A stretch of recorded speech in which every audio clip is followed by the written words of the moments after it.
Jang ringdagi uchinchi shaxs Sobir Hakimov, xalqaro toifadagi hakam. Aynan u jangni boshqaradi. Erki Bulan jeb bilan boshladi, chap qo'lda ham.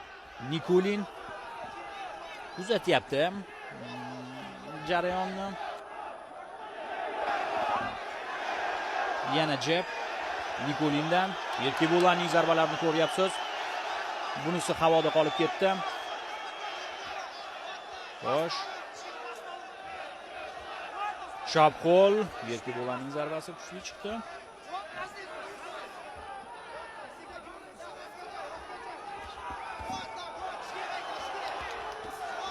Va mana bunday zarbalar e'tibor bering. Erki Bulan.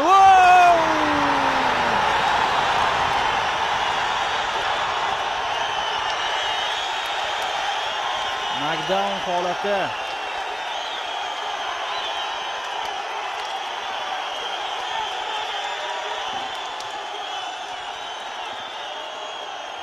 Xo'sh, yana bitta bo'ldi menimcha. Bo'ldi. Uchinchi nuqta tegishni ham kutib o'tirmadi.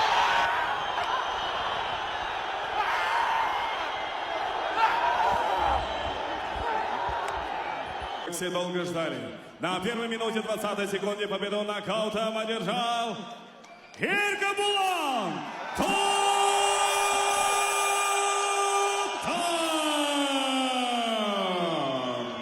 Erki Bulan To'xtar g'alabalari sonini 2taga yetkazdi. Ikkinchi jang